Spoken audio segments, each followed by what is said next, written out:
CM जी अभी एक मामला तेज प्रताप को लेकर लगातार जो है कि एक पत्रकार को उन्होंने बुलाया और फिर वो किसी कारणवश उनको ऐसा लगा कि मारपीट होगी और वो भाग गए वहाँ से पत्रकार। क्या कहेंगे इस तरह से? बहुत ही गंभीर मामला है।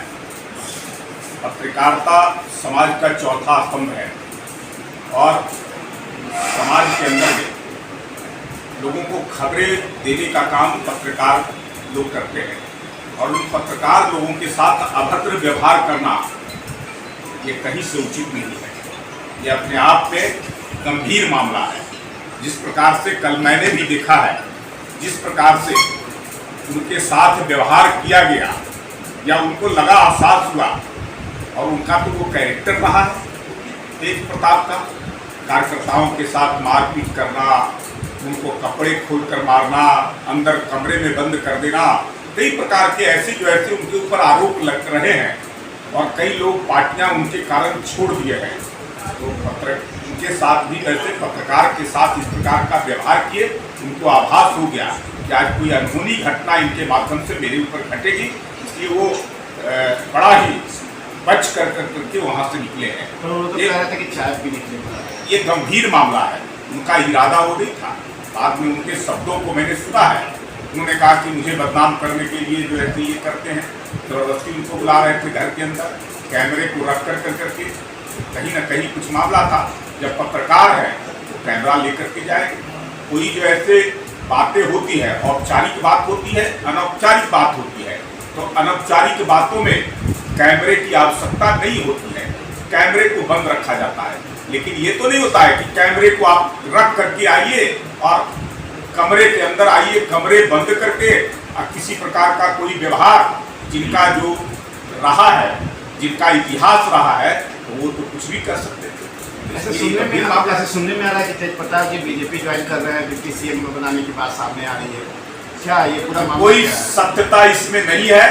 ये मीडिया की खबर है या उनके द्वारा जो है इस प्रकार की खबरें उड़ाई गई है। नहीं, आपके पूर्व प्रदेश अध्यक्ष अभी वर्तमान में केंद्रीय मंत्री नित्यानंद राय जी के हवाले से ये खबर आ रही है। नहीं, मुझे तो जानकारी नहीं है कि उन्होंने कोई ऐसी बात की है और उनसे जब बातें होगी मैं जानकारी लूँगा तभी मैं कुछ बोल सकता हूँ। लेकिन मुझे नहीं लगता है कि तेज प्रताप जैसे व्यक्ति का कोई आवश्यकता भारतीय जनता पार्टी के अंदर में है।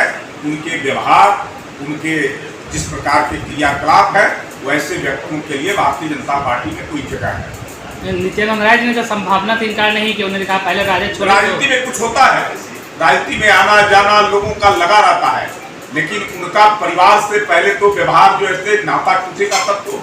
उनके परिवार में अब क्या हो गए जो रहते थे जो ऐसे बाहर, लेकिन अब चले गए 10 सर्कुलर रोड में रहने के लिए। परिवार से अलग तो है नहीं। हाँ, उनके साथ नाइंसाफी उस पार्टी के अंदर में हो रहा है, इसलिए वो खिन्न है। लेकिन अपने माता पिता पर जो ऐसे निर्भर है, उनको लगता है कि हमको इंसाफ ये दिलाने का काम करेंगे। जिस प्रकार से तेजस्वी यादव पार्टी पर वर्चस्व जमा लिए हैं, उनको लगता है कि बड़े बेटे होने के नाते पहला अधिकार मेरा बनता है। दोनों बेटे तो उसी लालू राबड़ी के हैं और दोनों बेटों का कोई काम नहीं रहा है, कोई वर्क नहीं रहा है, कोई संघर्ष नहीं रहा है राजनीति के अंदर में, समाज के अंदर में। केवल जो है लालू राबड़ी के बेटे हैं, इसलिए दोनों सत्ता में शीर्ष पर पहुंच गए हैं। वहाँ हर चीज पर कब्जा जमा रहे हैं। कब्जा तो दोनों का बराबर का हक बनता है। बड़े बेटे का पहले बनता है, छोटे का बाद में। लेकिन छोटा बेटा सब चीज पर कब्जा कर लिया, बड़े बेटे को बेदखल कर दिया, इसलिए वो खिन्न है अपने पार्टी से, अपने भाई से खिन्न है। और इस खिन्नता का मतलब ये नहीं होता है कि भारतीय जनता पार्टी में हो जाएंगे। संभावनाएं हो सकती है। नहीं, मैंने तो कहा तो उनके जैसा व्यवहार वाला व्यक्ति, वैसे क्रियाकलाप वाला व्यक्ति की कोई आवश्यकता भारतीय जनता पार्टी के अंदर में है अभी तो संभव नहीं लगता है। अच्छा, एक सवाल है कि अवतार पार्टी के बहाने राजद जदयू को करीब आ रहे हैं, क्या है भाजपा में सब ठीक चल रहा है? इसको राजनीति से जोड़ करके नहीं देखना चाहिए। धार्मिक आयोजन है और धार्मिक आयोजन में लोगों का आना जाना रहता है। कोई जो ऐसे पारिवारिक कार्यक्रम होता है तो निमंत्रण होता है तो लोग आते जाते हैं। तो ये भी उसी प्रकार का इफ्तार का कार्यक्रम है। इफ्तार के कार्यक्रम में उनके यहाँ मुख्यमंत्री गए, मुख्यमंत्री या जनता दल का इफ्तार है तो उसमें लोग जाएंगे। लेकिन मेरा तो होगा इफ्तार के बहाने जो लोग सियासी फायदा उठाना चाहते हैं उनको किसी धर्म से जोड़ करके जो लोग लाभ लेना चाहते हैं उनको हर धर्मों का उसी प्रकार से सम्मान और आदर करना चाहिए। जिस प्रकार से इफ्तार के अंदर में लोग जो है लोगों को आमंत्रित करते हैं और रोज उनको इफ्तार देने का काम करते हैं, तो निश्चित तौर पे जब दशहरा और होली आती है तो कार्यक्रम आयोजन कर करके और उन धर्मों के प्रति भी आदर का भाव रखना चाहिए, उनको भी आमंत्रित करके कार्यक्रम का आयोजन करना चाहिए। नीतीश जी का घर परिवर्तन को क्या कहेंगे सर?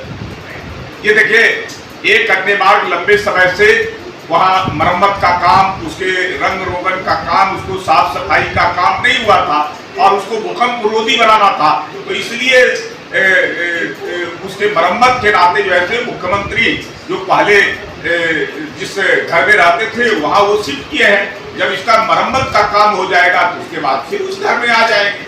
नहीं, ऐसा तो नहीं कि राजनीतिक भूकंप कुछ आने वाला है? नहीं, कोई राजनीतिक भूकंप आने वाला नहीं है।